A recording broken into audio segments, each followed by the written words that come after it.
This is Open Door with Vince Robinson. In-depth conversations with people who are making a difference in the lives of others here and around the world. Culture is at the heart of who you are. Know your culture, find yourself on Open Door with Vince Robinson.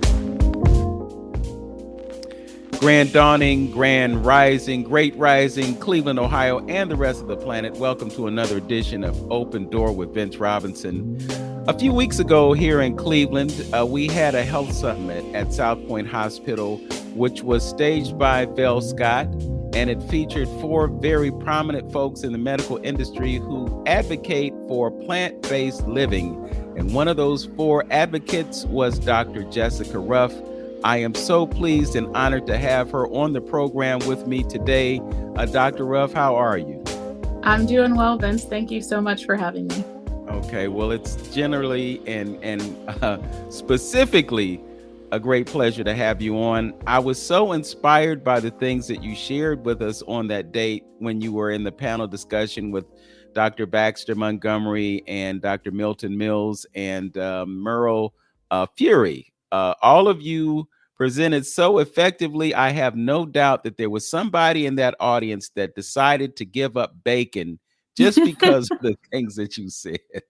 So with that, I just want to reintroduce the subject matter. Today, we're going to talk about plant-based living and the benefit of having a plant-based diet. And I know there's a distinction between plant-based and veganism. You know, they're used kind of interchangeably, but, you know, if you're a vegan, you don't consume honey, you don't wear leather, you know, you've got a few more constraints with the vegan piece, but the plant-based is a little broader and perhaps a bit more comprehensive. So right off the bat, first, let me just get an understanding from you about the medicine that you practice and your credentials and all of that, and then we'll dive into how you can live on a plant-based diet. Excellent. So my credentials, I have obtained a medical degree from Case Western Reserve University. I then spent some time training at Mayo Clinic and Meharry Medical College, where I obtained or completed a residency in preventive medicine and public health. And I'm currently working on my lifestyle medicine certification. So I'm practicing lifestyle medicine at the Cleveland Clinic currently. Yes. Well, you know, lifestyle is a really important term to embrace because we use things like diet, or we use the term diet, but really diet is just one aspect of a lifestyle. So when we look at diet, you think only about the things that you put in your mouth, but your diet also includes the things that you put on your body. It includes the things that enter your mind. It has a relationship to your spirituality, and all of that is connected to something that we call holistic health. So would it be accurate to say that what you're studying right now, what you're working with, relates to the idea of holistic health? Absolutely. Absolutely. All of the 6 pillars of lifestyle medicine are a big piece of that. It talks about your social connection, avoiding risky behaviors, getting enough sleep, eating well, exercising. All of those things are really important and play a big role in holistic health. So you're working at the Cleveland Clinic, and, you know, it's no mystery to those of us who know about health that it is largely an allopathic practice, but there is integrative medicine within the Cleveland Clinic, and thankfully you're a part of that, I would think. What was it that turned the tide for you? When you went into medicine, did you decide that you were going to go towards the holistic side of it? Or was there a point where you said, oh, well, maybe there's something to this natural stuff? So I think I've always been partial to the natural stuff, as you say. I think when I did my residency in preventive medicine and public health, you really focus on what are the things that you can do to prevent disease. And we know that eating well and exercising play a big role in that. And so I think that for me was what sort of shifted me more towards lifestyle medicine.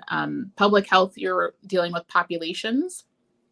And in this case, you are really working with the individual one-on-one or sometimes in group classes to help bring them to a wholer health. Okay. So we're talking about plant-based living. So first, let's talk about the consequences of not dealing with plant-based life. So it's a challenge, right? There are tons of people who choose to consume animal products, and they, in their opinion, live a very full, healthy life. There are people who are major athletes and all that sort of stuff. So it's more of a choice, I think, to say that you want to live your best health possible. And one of the ways that you can do that is by keeping your body or your car. I like to use that analogy that your body's your car and you want to keep it in tune and in shape. And so by eating plant-based, you're sort of avoiding the consequences of eating large amounts of animal products. So coronary artery disease, high blood pressure, hypertension. Those things are very rare in patients who are eating plant-based. Or sort of fully eating plant-based. So it's more of a way to avoid disease.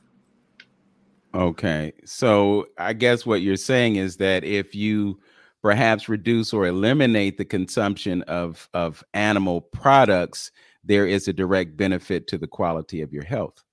Yes. And in my mind, the quality of your life then too, because people can live for a long time. The quality of your life as you're living is very different, right? So you can choose to live a life that's healthy, and you're able to sort of move around and still do all the things that you want to do up till the day you die. Or, in patients who get some of these chronic diseases that we know are based on our lifestyle, they oftentimes aren't able to do all the things that they want to do. They're taking lots of medicines. They just don't feel well overall. Yeah. Interesting. I'm thinking about what has been shared with me regarding the consumption of meat and the impact that it has on lowering your vibrational state. There are some who talk about putting animals to death and what the animal experiences as it's going through that. And they suggest that when you consume the animal, you also consume the trauma that the animal experienced.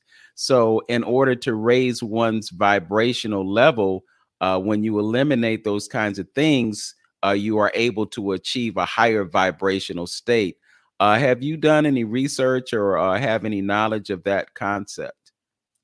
So I don't think I've definitely not done any research in that area. I think I've heard of this concept in terms of, you're sort of consuming the trauma of the animal product that you're eating, because the way that we produce or mass produce animals in the United States is quite horrific. So I have heard of that. I think I generally don't focus on that being, why I'm choosing to eat healthy or why I'm choosing to eat plant-based. My focus is on the literature that sort of supports this is what's going to prevent heart attacks and diabetes and high blood pressure. Not that I don't have any hard feelings for animals or anything sorry. Not that I don't have any, like I have feelings for the animals and things like that, but that's not generally where I focus. I think for some people it can be a big turnoff. I think that's really where you start to get into vegan and sort of the ethical ramifications for eating animals and those sorts of things. I think that's sort of the vegan movement, I would say more of. And I think that's one of the differences between veganism and being whole food plant-based is you're sort of really focusing on the health benefits of what's going on and not so much all of the other stuff. Right. Well, if you're approaching it as a scientist, and I would venture to say that to an extent, physicians are scientists. They deal in a realm of science. So if you just look at the effect of the chemicals or the constituents of the thing that is being consumed, and you look at how those things affect your body on a cellular level, whether you're looking at it in spiritual terms or whether you're looking at it in physical terms, you can see a correlation between putting something in your body that's detrimental to what happens, and that would be disease and dysfunction. Absolutely. Yes. Yes. So I had a conversation with someone earlier, a holistic practitioner, and we were talking about chicken, and we were talking about the film They Cloned Tyrone. I don't know if you've seen that film yet. I haven't seen that one. Okay, well, in the film, one of the storylines is that there are these people, and I'm not going to say who they are, but for whatever reason, they're kind of responsible for things that happen in society. And so the film is about how these people were experimenting on Black people. And one of the things that they did was they created some type of chemical that they could add to fried chicken. So the protagonist in the film was in a restaurant, and he was a drug dealer. So he was really kind of the stoic guy. You never saw him smile.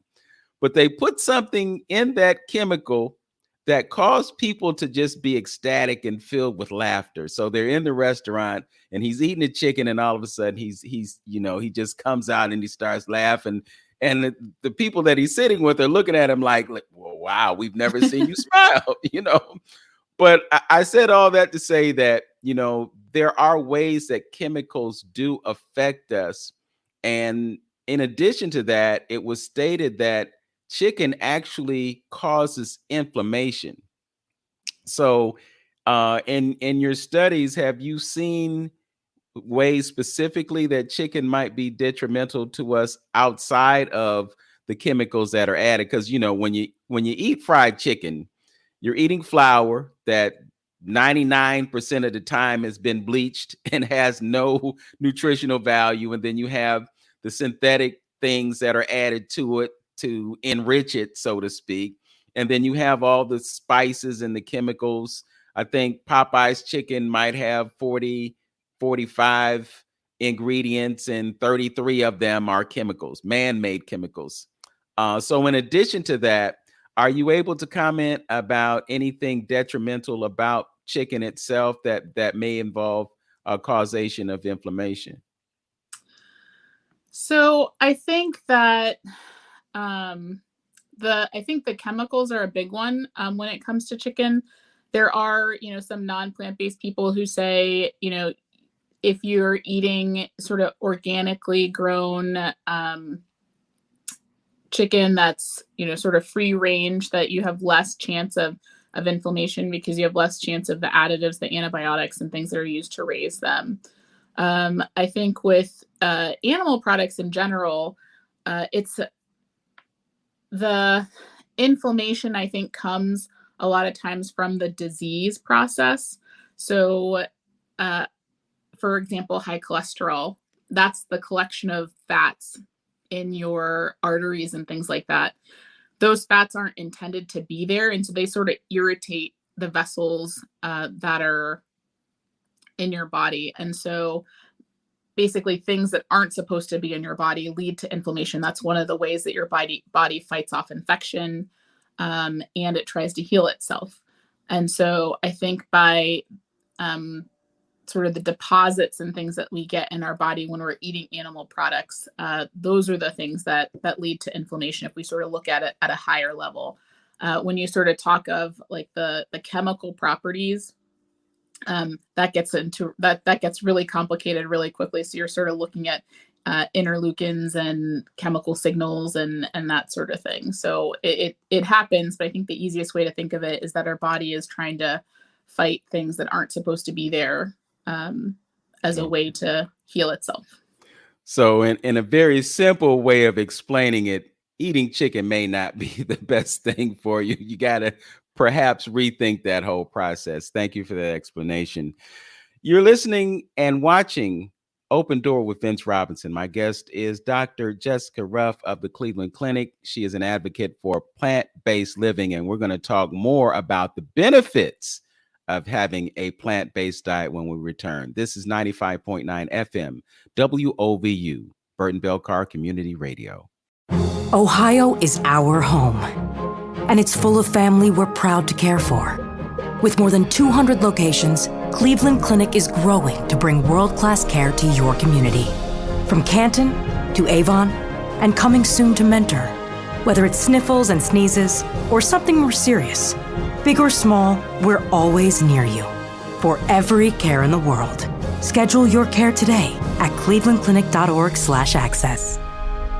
This message was brought to you by WOVU 95.9 FM, Burton Bell Carr Community Radio.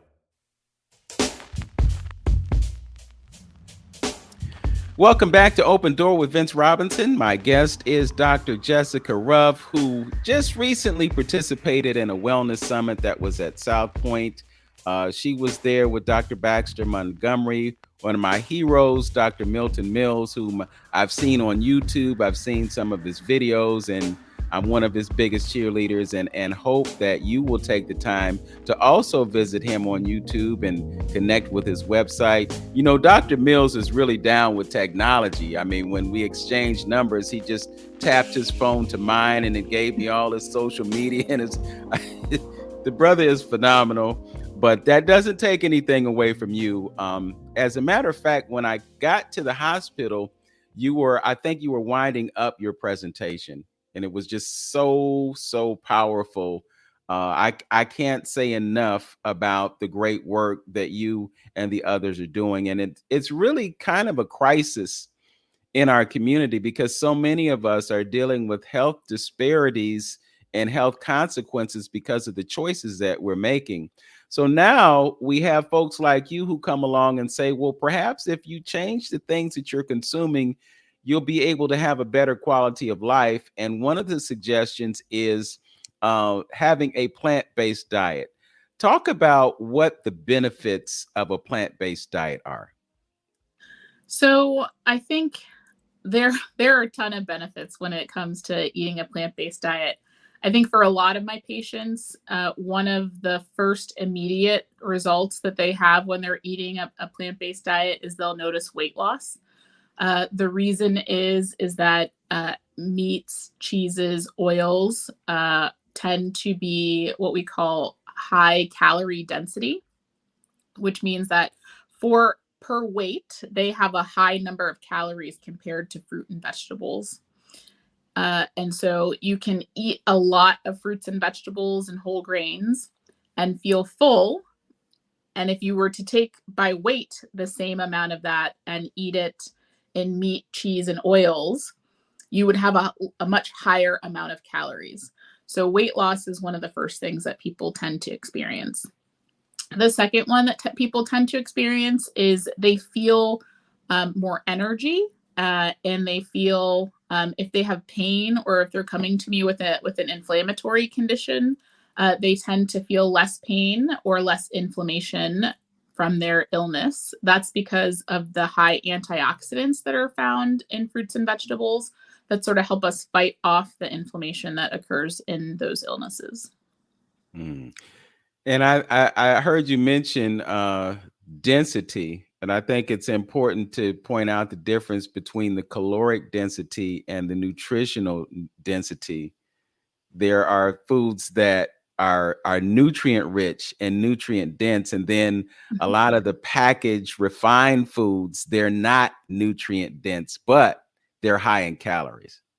Yeah, so nuts would be a great example of that. They are high calorie, and but they're also high in nutrient density as well.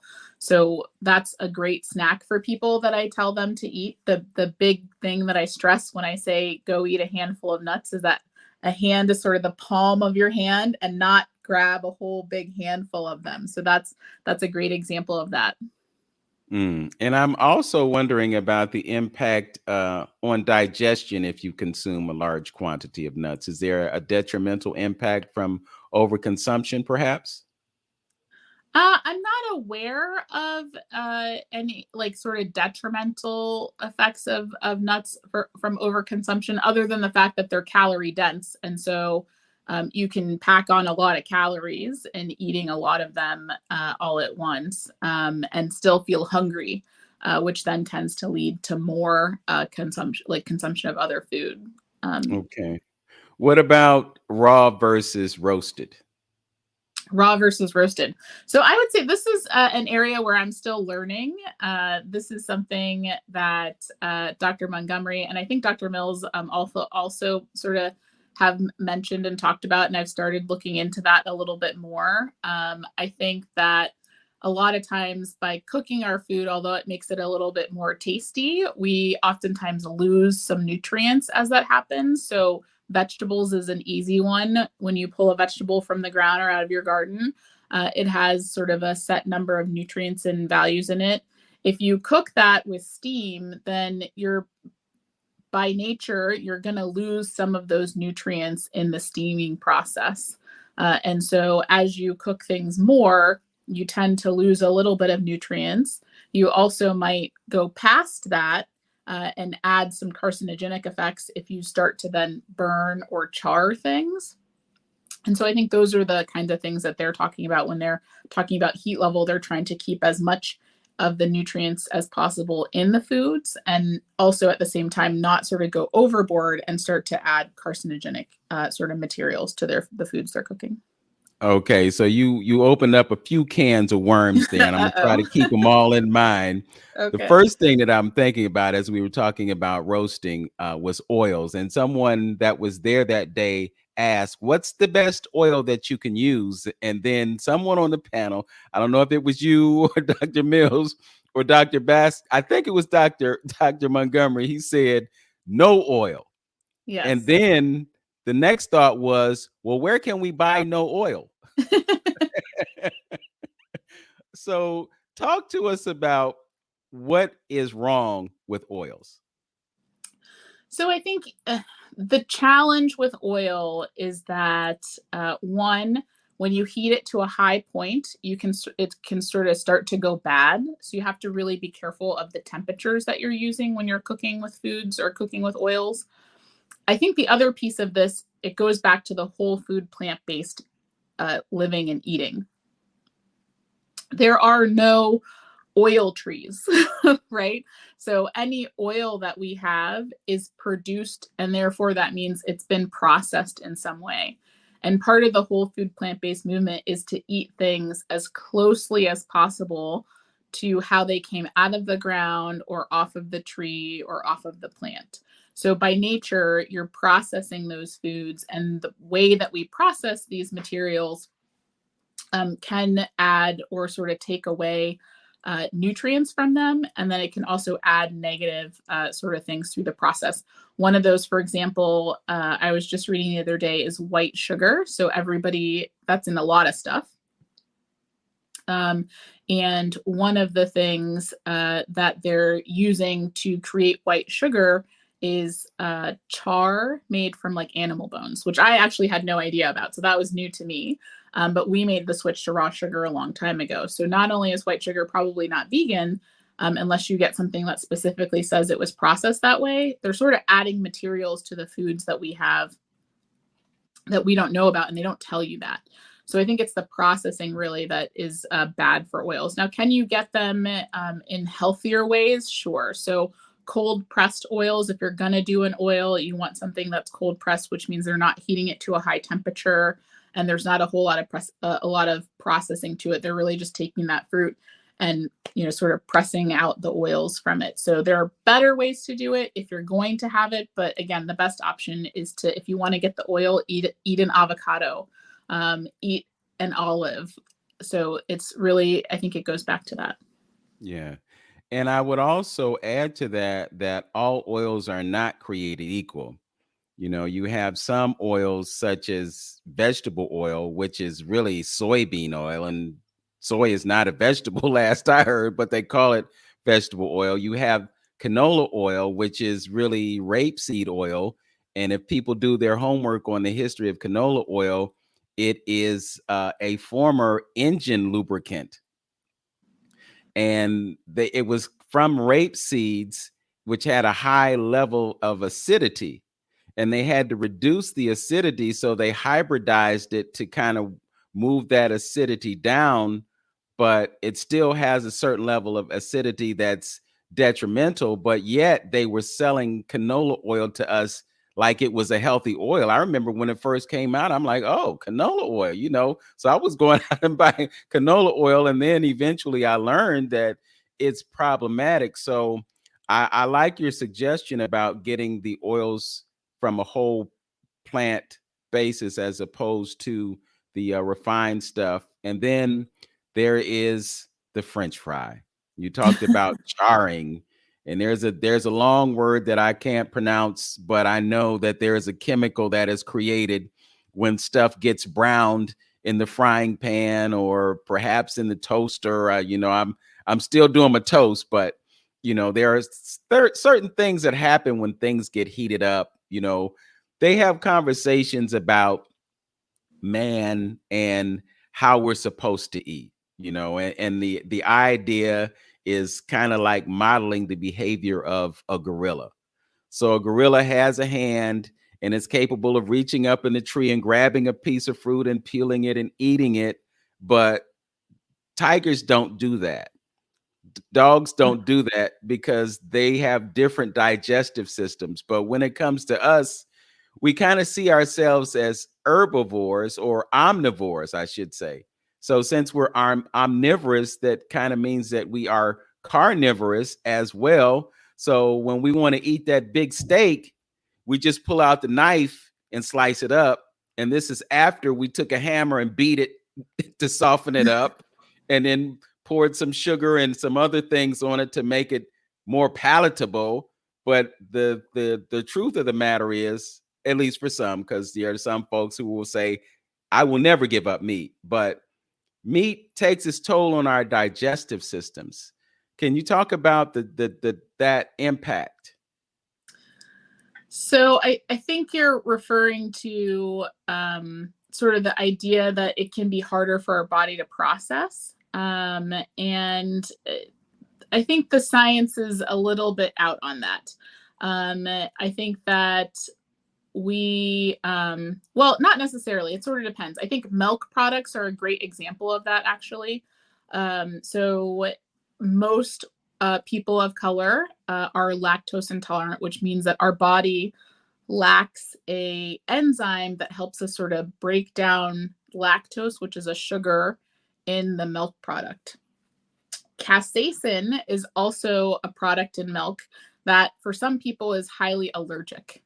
And so our body is not used to or is not designed to sort of process those things.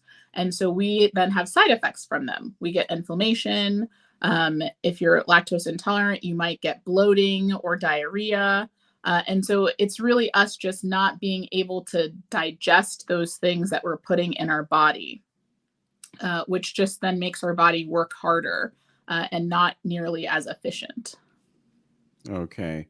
One other thing that I was thinking about as you were talking about the impact of cooking vegetables specifically, I am told that some vegetables are actually better when they're cooked. Like, I think it was suggested to me that spinach is better for you if you cook it. Same thing with broccoli. But there might be some things that if you steam it, it might be better for you. Are you, as a medical professional, are you aware of any of those dynamics? So I think that makes sense in that there are like cooking is a chemical reaction, right? So when you are baking, you have to be really precise because the ingredients that you put in your baking are having a reaction to each other. And that's sort of what makes things rise or not rise if you're not a good cook. Or if you're cooking in the kitchen, how you combine things makes a difference. So for example, if you are cooking with certain spices, they taste differently if you put them in a pan and let them warm up a little bit. Versus if you just sort of toss them in the pan with the food that you're cooking at the same time. So in broccoli and spinach, I think that the reaction for them is that it sort of brings out some of the phytochemicals or makes it easier for us to sort of get through the sort of, spinach isn't really tough, but like the outer shell that sort of releases some of that stuff too. Okay. I really appreciate the scientific explanations, because a lot of times we just talk about things in general, but when you can break it down to the science, then you have an opinion that's based in fact and not something that's based on an anecdote or conjecture. So I always find it fascinating. One of the people that I follow on Instagram and Facebook is a brother by the name of Yaki, and Ruff, and he's a proponent of eating primarily fruit, which kind of aligns with the idea of the gorilla who pulls the banana out of the banana tree. There are just so many different lanes that we can travel when it comes to the whole plant-based diet. I want to talk to you about some strategies that people can employ, because I know for some it's really difficult to navigate the road towards plant-based living. So when we return, we'll get into that and more. You're listening to Open Door with Vince Robinson on 95.9 FM WOVU, Burton Bell Car Community Radio. Back in a minute. The best thing Tri-C did for me was give me opportunities. The workforce program prepared me for the career I have now. I got a job in the aerospace industries where I work on CNC machines. I have 3 younger brothers. I want to teach my brothers, hard work actually pays off. Come to Tri-C. It's a great stepping stone to wherever you're trying to get to in life. My name is Chris Grooms, and I got my start at Tri-C. Start now at tri-c.edu. This message was brought to you by WOVU 95.9 FM at Burton Bear Car Community Radio Station. Welcome back to Open Door with Vince Robinson. My guest is Dr. Jessica Ruff, and I'm telling you, she's dropping science on you right now. It's not opinion, it's fact based on medical research.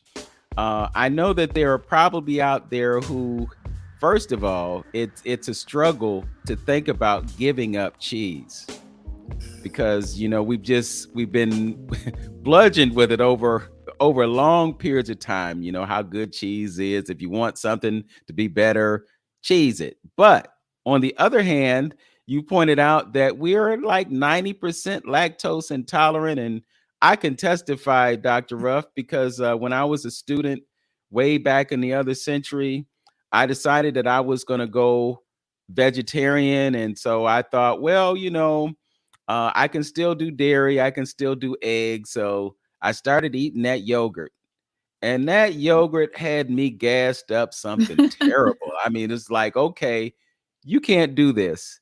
And then I found tofu ice cream. And back then, I didn't know the difference between high fructose corn syrup, low fructose corn syrup, no fructose corn syrup. But I was eating tofu, and the same thing happened. Even though it was a plant-based ice cream, for some reason, it still messed me up. But I do happen to know, as you expressed, that a large number of us are lactose intolerant. So there are just certain things that are not beneficial to us to ingest. With that being said, can you talk about what can be done to shift one's thinking towards perhaps making different choices and giving up some of the things that either we're consciously aware of or maybe not consciously aware of, but need to do the homework to find out about leaving out of our diets and promoting better health within us? Sure. So I think it's important, one, to work with a medical professional, whether that's a physician or a dietitian or a nutritionist. There are people who are sort of experts in this area and they've studied it. So there are many places that are out there to help you with this.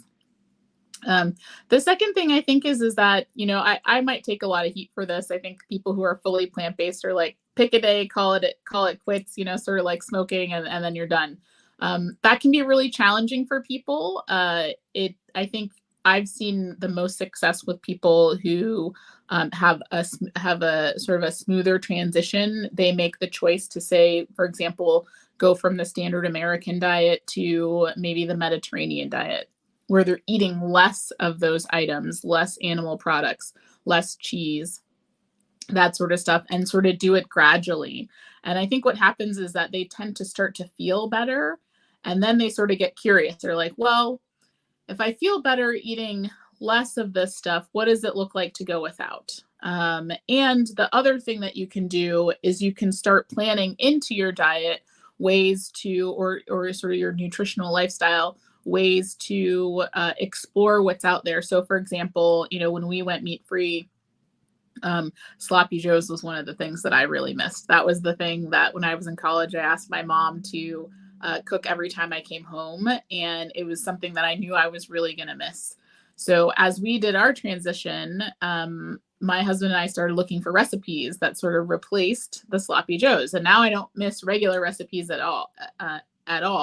We really we found a lentil sloppy joes recipe that we like, and so we take out that sort of desire or that feeling like you're missing out on something by replacing it with something better. We even went on a trip to Michigan the other day and ran into a restaurant where they had cauliflower sloppy joes. So that's our next experiment, is how can we get cauliflower to taste like sloppy joes too? So I think it's really about not focusing on what you're going to miss, but figuring out, okay, what can I have, and what are going to be the things that are going to excite me about eating and having joy in eating again.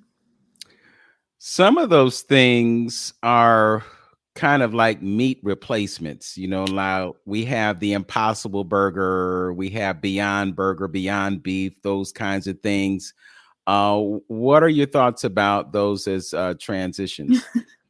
I don't like those as transitions. They are highly processed. And if we stick to the concept that you want your food to be as close as it was when it came off the tree or out of the ground, that doesn't look anything like any plant or a fruit product that you can think of. So that means that in order to get it to look like meat, to get it to bleed like meat, they've had to add a lot of stuff to it, and they've really had to process it. I think our body does well with foods in their original form in processing things. And so by adding all that extra stuff to it, it's just not healthy. When you look at an Impossible Whopper versus a regular Whopper, the calorie count is almost the same. The fat count's almost the same. The cholesterol, I think, is a little bit higher. But the reason you eat an Impossible Whopper, for example, is more that you're out on the road and you're traveling. I don't think it's really helping you so much with saying, I'm eating this because it's a healthy product. Dr. Ruff, I got to tell you, you are the real deal. Because there are some who would suggest, well, just eat a different kind of burger and you're not eating that. But I fully agree. I looked at the ingredients. I did my homework on those things, and I'm not really apt to go to those as a go-to. I've seen a few posts on Facebook where they say, well, what's the best vegan burger? And my answer to that is the one that you make yourself. Absolutely. And there are some great recipes out there. That's one of the things that my husband and I like to cook a lot. That's one of the things that we've really been experimenting with. And there are some great recipes out there. And what's nice about burgers in particular, especially plant-based burgers, is that oftentimes you can make a big batch of them and then freeze them to put in your freezer. Because that's one of the things that patients tell me a lot of times is they're like, I don't have time to do all this. So that's when you start to get into batch cooking. Plant-based burgers are delicious. If you had a bad one, either you didn't make it or you made it and you followed the directions, but the directions weren't very good, which happens. Sometimes you get a bust recipe. But some of that is you learning to cook, learning what your tastes are, how do you put things together, or you didn't follow the recipe, and then that's a different story. Yeah, well, I'm just reflecting back in the day. I used to go to Burger King, and before they had the Impossible Whopper, they had some kind of veggie burger, and they were terrible. I mean, they had a terrible texture, they had a terrible taste, and so that was during my pescatarian days too. So I would just I'm gonna tell on myself. I used to get the fillet of fish sandwich at Burger King, but because I was so averse to the bun, because I knew that the bun was garbage, I would just throw away the bun and eat the patty. But I wasn't thinking about the fact that they breaded that filet with the same stuff that was in the bun. So, what good is that? Another reflection, if you don't mind. I used to eat something that my mother made called hamburger pie. Okay. Hamburger pie. It was so good. She made it a few times, and I really enjoyed it. Now I have another recipe. I make chili, and I make it with the consistency of the chili that folks eat that has hamburger in it. But instead of using hamburger, I use bulgur. Oh, that's an interesting one. So we don't use bulgur a lot in the United States, which I think is unfortunate. I think it's a great whole grain. Absolutely. I could see that working because it's sort of got that, like, it's got a bite to it. And so it sort of gives you that texture that you might miss from that. We've used a lot of tofu as meat substitutes. So if you learn to cook tofu really well, we have people over for spaghetti all the time, and they have zero idea that they're just eating tofu and it's not meat. So there's a number of things out there that are healthier products, less processed, that you can sort of use to substitute different things so that you don't really miss the meat. Mm-hmm. There are a couple of schools of thought on tofu and soy products in general, and I'm sure you've done your homework on that. I kind of push back on soy for the most part. What I have learned, at least in my realm, is that the fermented soy is probably the best for you. So the tempeh and the miso are okay. I used to do a mean scrambled tofu. I would get the tofu and I would get some nutritional yeast and I'd get my veggie salt and, I'd fry that up, then that would go with my whole wheat pancakes and my soy links. I'm in a different world right now, so I don't do the soy nearly as much as I used to. But, every once in a while, I can't say that I've been to Chipotle lately and ordered something that had soy in it or tofu, but for some, that's something that they can implement. And I think, at least from what I'm told, it's really more problematic for men than it is for women because of the estrogenic properties of soy. Any thoughts about soy and estrogen? Yeah, I walked into this one. I think it's controversial. I don't think we have an answer to this yet. Another place where this usually comes up is women with breast cancer.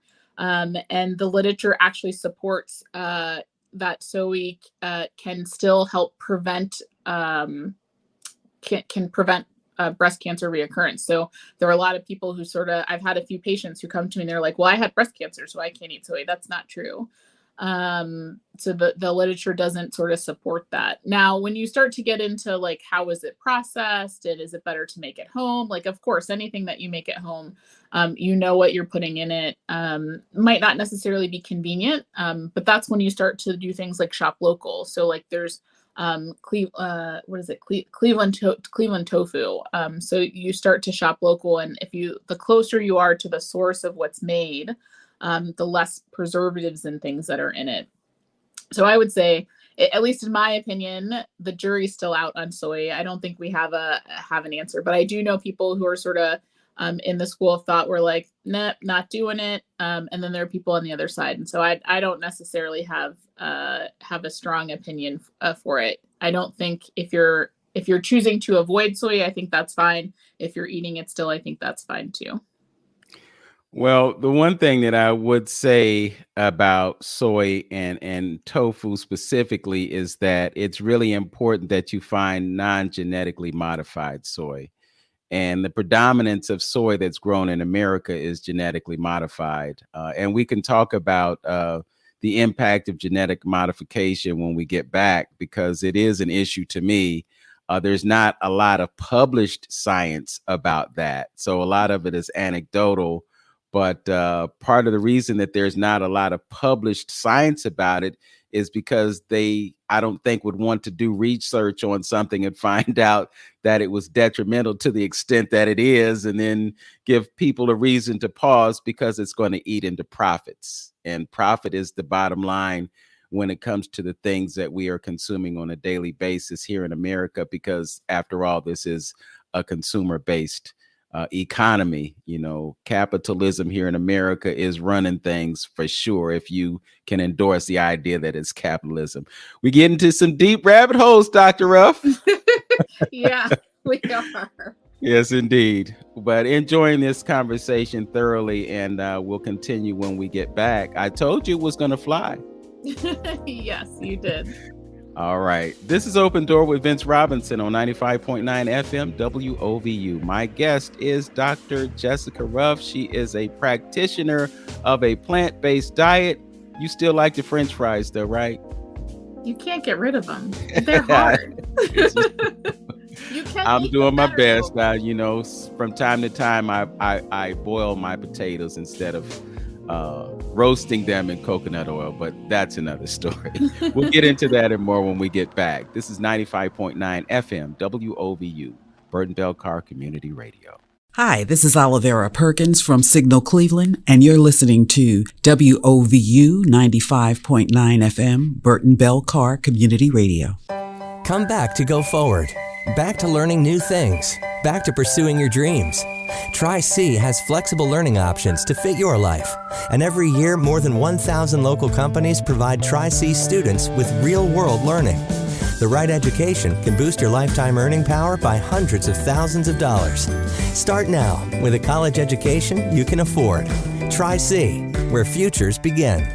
Start now at tri-c.edu. This message was brought to you by WOVU 95.9 FM at Burton Bear Carr Community Radio Station.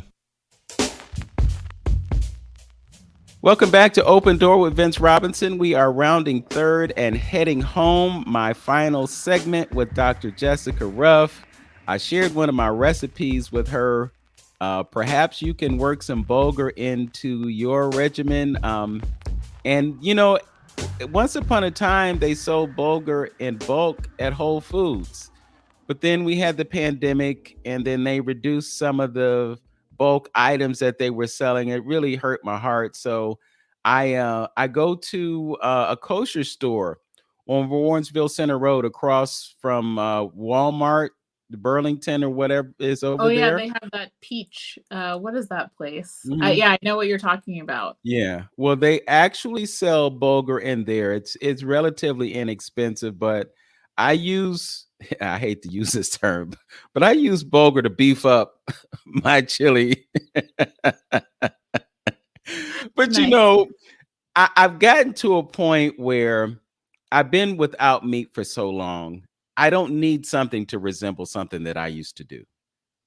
You know, there's that total paradigm shift. You know, you said earlier about charring things, and I think about the 4th of July and the barbecues that we have, and the whole fascination with the grill, you know, and everybody is putting their bones on the grill. I never understood ribs either, because when I was growing up and I ate ribs, the frustration was there ain't a whole lot of meat on this bone. You know, it was about the sauce. It really wasn't about the meat. So that, and then the other thing is, when you look at how our ancestors ate and how we still do in certain parts of the continent of Africa, meat is not the main course. Meat is something, and I think there was mention of this in the Wellness Summit. I could be wrong, but I think it may have come up. But anyway, you just take the meat and you use it for flavor, but not necessarily, you know, this is the whole source of protein, which brings me to what I'm calling the protein myth. I have read Dr. T. Colin Campbell, Dr. Esselstyn, and there are others who say that one of the reasons that we have so much disease and dysfunction in America is because of the overconsumption of protein.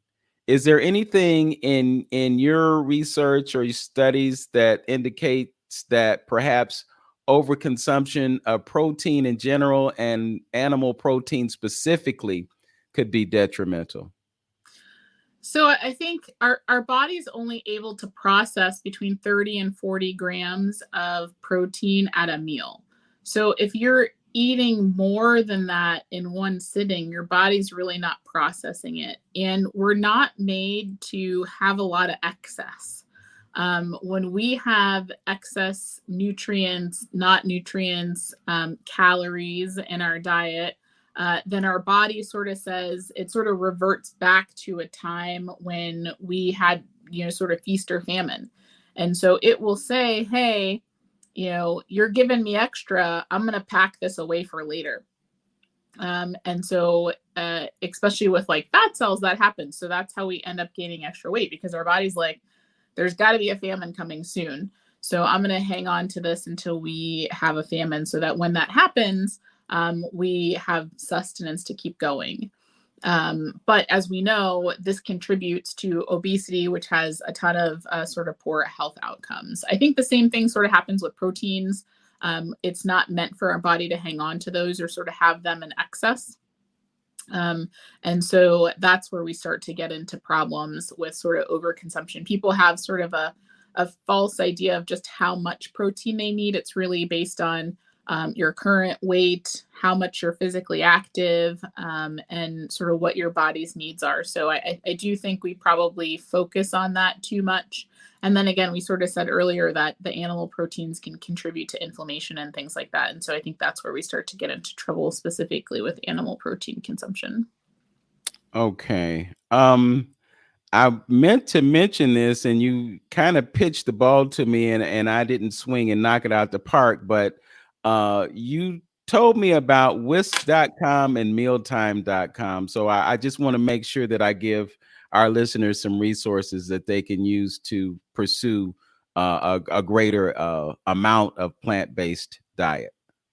Yeah, so in my other area, I spend a lot of time with patient-facing applications, technology, that sort of stuff. So I'm really into apps and things like that.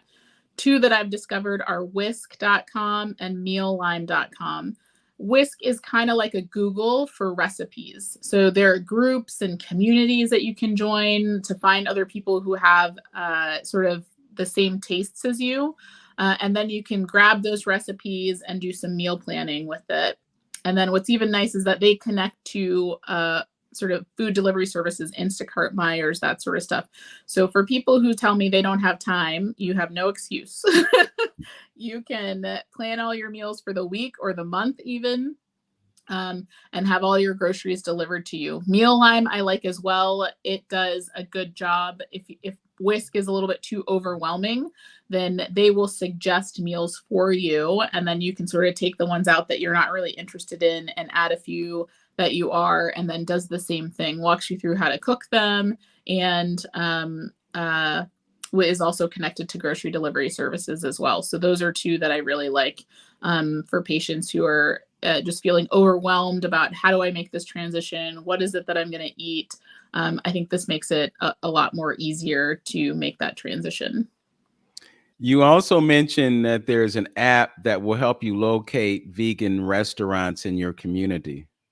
Yeah, so Happy Cow is a great version of that. It's national and I think even international. So they have restaurants sort of listed throughout the community. And I think what's really nice is that depending on where you are on the spectrum, sort of, they have veg-friendly restaurants to vegetarian restaurants to vegan restaurants. So you can sort of pick sort of where you are in your journey and find a restaurant that meets your needs. There's another one out there called Okra.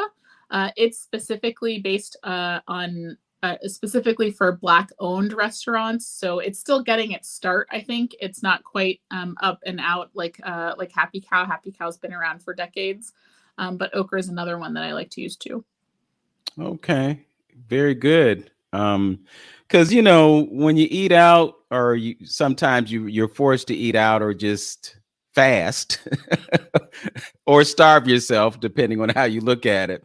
But when you go to restaurants, often there are very few vegan options. I mean, for whatever reason, sometimes I end up going out to eat, and it doesn't take me very long to figure out what I can eat. Sometimes It's like, okay, well, what sides do you have? And I'll look for a vegetable side or something like that. And, I don't necessarily have to be over consumed with, having huge amounts of protein. I'm not bodybuilding or anything like that. So, and then you find protein in vegetables, you find protein in nuts, you find protein in grains. So it's not like it's absent. You're going to miss out on protein because you haven't had any meat. Let's talk about some things that folks can do in addition to converting to plants. I know that detoxification and fasting are two very important things. Can you talk about those a little? Sure. So I'll take fasting first. So it depends. There are a couple of different kinds of fasts. I think the one that's sort of most popular right now is something called intermittent fasting. And so that's where you choose to refrain from eating for a certain period of time. I think the most common one is 16 and 8. So 16 hours of the day, you're not eating. You can drink black coffee and water and tea with no cream or sugar in it, because those are things that would get your metabolism going. And the idea is to give your body a rest. There's a couple other versions of that too. Sometimes it's like every other day, or sometimes it's once a week or something like that. So it's some sort of predefined period of time. I think the idea behind those is that your body needs a break. And so by giving it that break, it's better able to, it becomes more efficient in its ability to process foods. There are other types of fasts, when you sort of think of like the Daniel fast or something like that, where, you're sort of taking yourself back to what was available during the times of Daniel, and you're sort of eating, again, I think that's really about getting to less processed foods and eating food more in its natural state. For those types of fasts. And then when you get to the detox, I'm still, I would say personally, I'm still sort of learning in this area.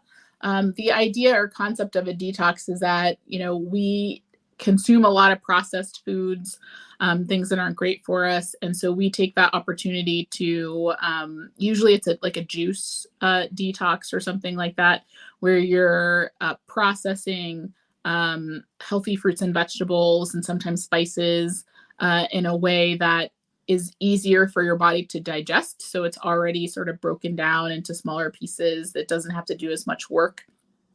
And so by doing that, you're sort of hitting the reset button on your body's ability to process. And it goes anywhere from, a day, you could do a day fast or a day detox to 3 to 5 days. The other times when you start to get into like Dr. Montgomery's programs and things like that, they're talking a few weeks to, even a few years. There was one study that was done on a lady who had breast cancer, and she wasn't really, I think in this case, wasn't interested in doing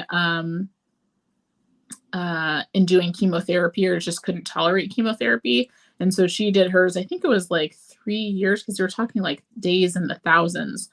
So she did it for quite some time. And I think one, it gives your body a chance to relax when you get sort of inflammation in your gut and things like that. You're not able to process. Your body just sort of says, hey, I'm not going to take in as well. And so by doing the detox, you're able to sort of give your body time to heal and process. All right. Well, Dr. Ruff, it looks like we're out of time, and there were so many things that I wanted to discuss with you. The idea of a plant-based diet as being a remedy and perhaps a cure for diabetes and other things. But I just think it's important for folks to realize that there are some alternatives to going into a hospital and letting a doctor put the knife on you. You can facilitate healing in your own body through various means, but it just means you're going to have to do some research, and you'll need to consult with a medical professional such as Dr. Ruff. So I don't know if you're looking for more patients or if you got more than you can handle, but there's a lot of sickness and disease out there. So I know there's no shortage of patients. Job security. Yes, indeed. So if you're interested, you can contact Dr. Jessica Ruff at the Cleveland Clinic. And there is something on the screen with a URL that you can copy and paste and put into your browser and reach out. I strongly urge you to do that. And I strongly urge you to do everything that you can to live your best possible life. Dr. Ruff, it has been a pleasure to have you on. We'll have to have you on again where we can go into some of those rabbit holes that we didn't travel down today. I think the listening audience needs it, requires it, and must have it. So thank you for joining me. Thank you. All right. And for those of you who are listening, as always, know yourself, love yourself, be yourself, and make today your absolute best day. Peace.